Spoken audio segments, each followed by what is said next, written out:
Abriendo Puertas.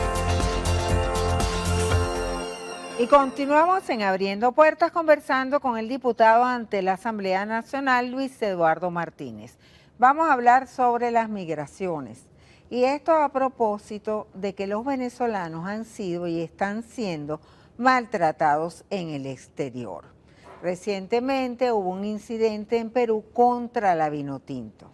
Pero vamos a ver el siguiente video con las declaraciones de la vicepresidenta ejecutiva Delcy Rodríguez. Una expresión realmente de intolerancia, de odio, de xenofobia. Es la xenofobia antivenezolana que la derecha de esta región sembró en los países contra nuestros migrantes, contra nuestros connacionales. A los migrantes les decimos, a las mujeres, a los hombres, a los jóvenes, vuelvan a Venezuela, que aquí hay amor suficiente para todos. Se metieron con quien no tenían que meterse, porque la indignación que ha sentido el país entero de que hayan agredido a nuestros jugadores, la indignación durante todo el día por el secuestro de nuestros jugadores que no los dejaban despegar porque no les querían garantizar el combustible, es realmente un sentimiento nacional de rechazo, de repudio y el llamado a que cese el hostigamiento contra los venezolanos y las venezolanas. Ella denuncia odio hacia los venezolanos. Deberían los venezolanos regresar, pero por otra parte, están dadas las condiciones económicas y políticas para que regresen, la vuelta a la patria. Yo como la vicepresidente me indigné cuando vi las imágenes de lo que sucedía con nuestra Vinotinto. Dormí mal de la rabia, pero yo también me indigno en cada ocasión, y son muchas, que tengo la oportunidad de conversar con madres, con abuelas, de los muchos que se han ido. Entonces, indigna. No hay campos de trabajo. Y los pocos que hay, los salarios son absolutamente miserables, indignos, para también utilizar ese término. Salarios dignos, remuneraciones dignas, condiciones dignas, oportunidades dignas, son las que van a hacer posible que los muchachos y las muchachas no se vayan. Y con claridad debe decirse y afirmarse, lo voy a decir viendo a la Cámara, aquí no hay alternativa distinta que se produzca un cambio de gobierno por vías electorales y pacíficas para que los millones y millones de venezolanos que están fuera regresen, porque van a regresar cuando Venezuela vuelva a ser un país que le garantice calidad de vida, empleos de calidad, oportunidades para que se desarrollen profesional y personalmente. Precisamente la encuestadora Consultores 21 señala que casi 5 millones de venezolanos están viviendo en pobreza extrema. ¿Qué es lo más importante en estos momentos? ¿La política o la economía? La economía con un carácter social, la economía con inclusión social. Yo he criticado una y otra vez los diálogos que se han dado a lo largo de todos estos años porque privilegian lo político. Hay dos países, Margarita. Hay un país político y hay lo que denominó Gaitán un país nacional. El país nacional está en un modo hasta de sobrevivencia. Mientras los políticos están pendientes de la próxima elección, el país nacional está pendiente de qué va a comer esta noche, de su próxima cena, de su próximo almuerzo, de su próximo fin de semana.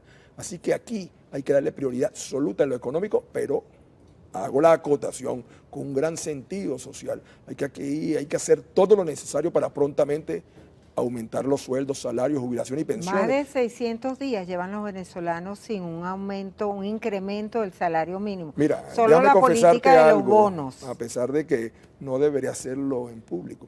Bueno, yo coticé el número suficiente de meses para cuando cumplía la edad requerida por la ley, pensionarme por el Seguro Social. Y si bien yo tengo dos trabajos, soy rector de una universidad en Venezuela, soy chancellor de una universidad en los Estados Unidos, gracias a Dios tengo otras oportunidades, yo religiosamente voy a cobrar mi pensión.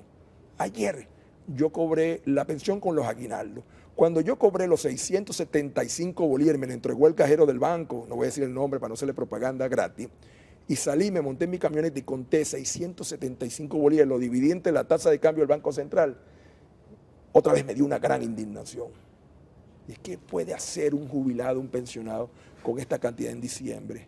Pregúntale a tus colegas más jóvenes, aunque tú eres una muchachita también para mí, y además bella, hoy. Pero pregúntale a tus colegas si con su sueldo de comunicador social pueden tener un carro, pueden tener un apartamento Y tú sabes que antes era perfectamente posible Ahora, lograrlo. ¿ustedes no habían propuesto en la Asamblea Nacional una ley de ajuste del salario? Hemos propuesto 2 leyes, Ajá. la hemos presentado por iniciativa parlamentaria y, bueno, y reposan en la Secretaría porque por razones que no termino de entender nunca fueron considerados en la plenaria. Yo propuse una ley de sueldos, salarios, jubilaciones y pensiones dignas y la fracción parlamentaria de COPEI, con mi firma, porque como era iniciativa parlamentaria yo podía firmar y firmé, introdujo una ley de emergencia salarial. Ninguna de las 2 leyes han sido Y en consideradas. ese proyecto de ley se establece que se fije el salario mínimo de acuerdo a la inflación o de acuerdo a qué parámetros. A el valor de la cesta alimentaria mensual en atención a los parámetros que el CENDE y el Instituto Nacional de Estadística señale cada mes y que se vaya ajustando todos los meses. Además, estamos cumpliendo con la Constitución. La Constitución en pie es clara, establece que los venezolanos tenemos derecho a un salario digno, es el término que se utiliza.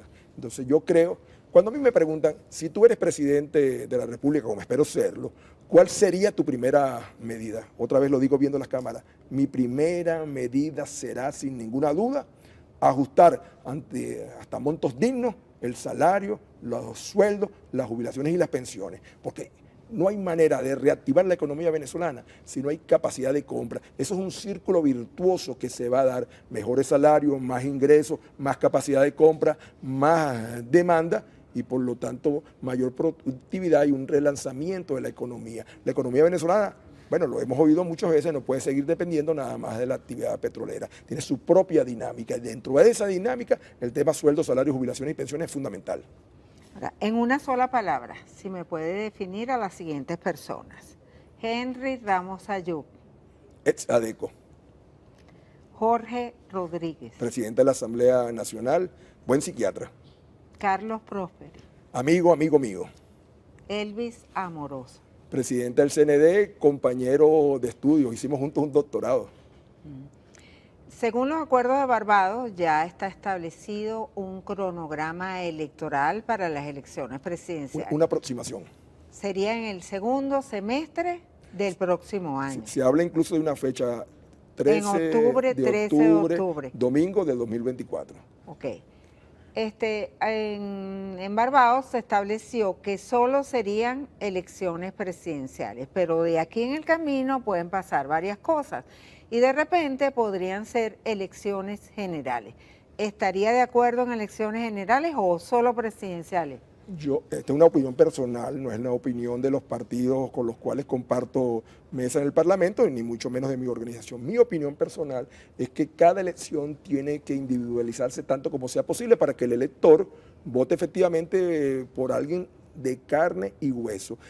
Las elecciones presidenciales van a permitir que los electores evalúen los distintos candidatos, pero si tú sumas todas las elecciones, gobernadores, alcaldes, consejos legislativos, Asamblea Nacional y concejales, va a pasar que en la primera pantalla, que es donde va a aparecer el candidato presidencial, va a paraguar el resto. Sería el paraguas del resto de la... Hasta por razones electrónicas, del diseño del sistema electoral venezolano. Entonces usted va a votar por un gobernador, por un alcalde, mucho más por un concejal, un diputado regional, un diputado de la Asamblea Nacional, sin siquiera saber quién es.